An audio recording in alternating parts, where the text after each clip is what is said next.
Bonjour et bienvenue au Sommet des plantes médicinales. Je suis ravi d'accueillir aujourd'hui Kevin Burdin. Bonjour Kevin. Bonjour Loïc. Donc Kevin, tu es préparateur en pharmacie, phytoaromathérapeute, formateur à Natural Kémia, Natural Kémia, je me suis c'est trompé, ça. excuse-moi.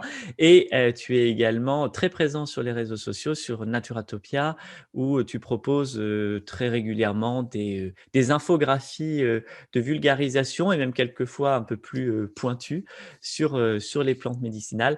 Je ne peux que vous inviter à le rejoindre puisque elles sont toujours de grande qualité avec énormément d'informations dessus. Mais voilà, c'est pas le sujet aujourd'hui. Aujourd'hui, on voulait parler de toxicité des plantes médicinales, enfin de plantes médicinales et de toxicité plutôt. On va séparer un petit peu ces deux points-là. Mais avant de rentrer dans le vif du sujet, est-ce que tu pourrais te présenter à nous, voilà, nous dire un petit peu ton parcours et ce qui, toi, t'a amené à t'intéresser aux plantes médicinales? Oui, bien sûr. Bah, déjà, merci pour l'invitation, Loïc. Alors, je suis préparateur en pharmacie depuis 6 ans et les plantes médicinales, c'est quelque chose qui m'intéresse depuis des décennies maintenant, hein. J'ai appris à accueillir, à reconnaître les plantes, à connaître leurs propriétés grâce à mes grands-mères et une grande-tante qui m'accompagnait dans la nature, récupérer, ramasser les plantes. Et à chaque fois, elle m'évoquait les différentes propriétés de ces plantes et comment les utiliser. Donc c'est quelque chose qui a plus de 25 ans maintenant. Et voilà, après, ma formation, professionnelle m'a permis de faire des diplômes universitaires, notamment en phyto et aromathérapie, qui m'a permis de consolider mes connaissances grâce à des connaissances scientifiques et et voilà. Donc un parcours presque idyllique, un peu comme celui dans les livres, voilà la grand-mère qui t'accompagne à aller C'est ça. chercher. C'est une belle histoire que cette rencontre avec les plantes. Je note, vous l'aurez remarqué, juste le petit lapsus que tu as fait où tu disais pas accueillir, tu as dit à accueillir les plantes. Je trouve ça très joli. D'accord. Voilà, j'ai appris à accueillir les plantes.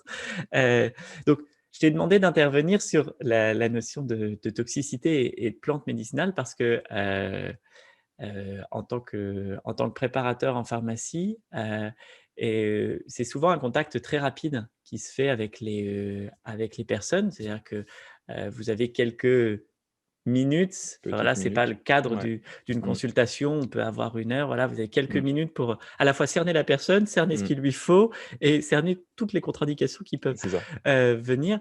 Et c'est vrai que quand on va utiliser une plante médicinale, quelquefois, on va penser à ce à quoi elle sert, mais pas forcément là où elle pose problème. Exactement. Il faut cibler très, très vite la personne avec des questions flash. En quelques minutes, arriver à savoir qui elle est, qu'est-ce qu'elle prend, est-ce qu'elle a des contre-indications, quelle est la plante ou les plantes plus adaptées à elle et arriver à lui formuler un conseil officinal, parce que c'est du conseil de comptoir très rapide, pour lui apporter le bien-être qu'elle souhaite par rapport à sa problématique, le plus rapidement possible.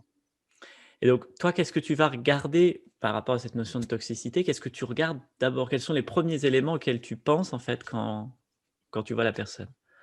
L En pharmacie, les 2 premières choses qui vont nous venir à l'esprit le plus rapidement, c'est le traitement médicamenteux, parce qu'il y a des interactions bien évidemment avec les plantes médicinales, mais aussi, sa pathologie.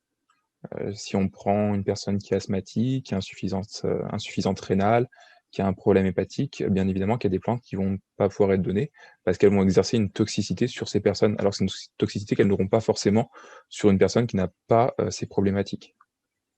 Donc, ce que je te propose, c'est peut-être de les prendre dans le sens inverse de celui que tu as donné. C'est vrai que en pharmacie, les gens viennent parce qu'ils ont besoin d'un médicament ou d'un Mmh, besoin d'un traitement, mais plutôt de commencer par la personne. Donc, dans la personne, tu vas regarder, toi, donc, ses contre-indications. Enfin, ces mmh, contre-indications sont la pathologie qu'elle présente c'est ça.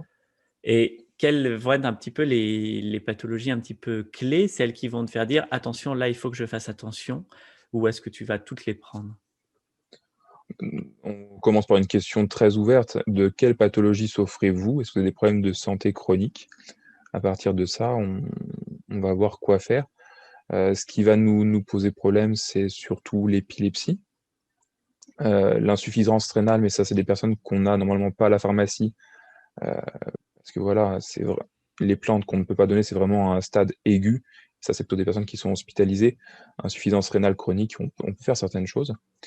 Hem, Problème hépatique, bah, là, il faut être hyper vigilant parce que les plantes médicinales transitant par le foie, si le foie n'est pas fonctionnel, on peut développer une toxicité beaucoup plus importante.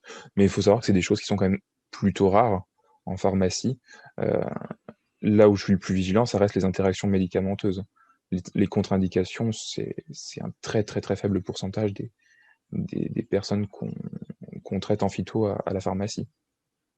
Et si je reprends là dans les 3 que tu as donnés, on va revenir après sur les contre-indications médicamenteuses, mais donc pour l'épilepsie, quel va être le risque? C'est par rapport à un type de plante, par rapport à un type d'extrait? Quelle est la Ça va être plutôt toxicité? un type de plante. Après, si on est vraiment sur de la phyto pure, c'est-à-dire plutôt de l'herboristerie, l'utilisation de plantes, sèches, que ce soit en gélule ou en tisane, la toxicité est quand même plutôt faible. C'est très différent des huiles essentielles où là, il y a beaucoup plus de précautions. Mais je penserais par exemple à certaines plantes qui sont riches en cétone naturellement et là, où il faut être vigilant. Après, c'est pas des plantes que l'on utilise, régulièrement. L'infusion de thuya, ça se fait pas. Heu, l'infusion d'armoise, là, il faut être vigilant, bien que ça soit interdit en France, et je le déplore. L'artémisia annua, hein, la fameuse armoise dont on entend parler, heu, contient des cétones, donc faut être vigilant sur l'épilepsie et il paraîtrait, d'après un article assez récent, que l'armoise annuelle peut exercer une toxicité également sur le foie et qu'il faut être vigilant chez les personnes qui ont des problèmes à ce niveau-là. Donc voilà, on a ces 3 pôles, donc épilepsie, tu dis finalement, en fait, c'est des situations qui sont rares, que ce soit pour Plutôt, l'épilepsie, oui, pour l'insuffisance, rénale, donc tu disais, c'est surtout si c'est aigu, mais quand c'est ça. c'est chronique, on peut quand même faire quelque Bien sûr, chose. bien sûr. Et puis, l'insuffisance hépatique où là, pareil, en fait, c'est finalement une limitation, heu, plutôt générale. L'insuffisance Mmh. hépatique, qu'est-ce que pareil, tu vas regarder par rapport à un type de plante, par rapport à un type d'extrait? Je vais plutôt regarder les plantes qui ont une action sur ce qu'on appelle les cytochromes du foie. C'est les enzymes qui métabolisent, enfin ce qui traverse l'organisme, hein, surtout les médicaments. Heu, donc c'est des plantes qui vont avoir une action inhibitrice ou inductrice de ces enzymes, ben, on va être vigilant. La plus connue, c'est le millepertuis, par exemple. Oui, qui va avoir comme action? Une action inductrice enzymatique, c'est-à-dire que elle va augmenter l'activité de ces enzymes qui métabolisent, bah, tout ce qui passe dans l'organisme. Ouais et donc c'est là où on peut avoir effectivement un risque de Mmh. toxicité, quand tu Mais c'est des l'utilises, situations extrêmement, enfin, j'ai jamais vu en 6 ans, d'insuffisance hépatique qui me demande, comment? Une adaptation des traitements, de phyto ou d'insuffisance rénale. L'épilepsie, j'ai déjà vu, mais les 2 autres cas, jamais. ouais. Merci beaucoup Kevin pour cette, présentation et cette introduction en fait à la toxicité, enfin au lien entre toxicité et plantes médicinales. Si vous voulez aller plus loin, en savoir plus sur ce lien qui peut exister et sur d'autres, dimensions des plantes médicinales, je vous invite à nous retrouver dans le sommet des plantes médicinales en cliquant sur le lien qui apparaît dans la description juste en dessous. À tout de suite.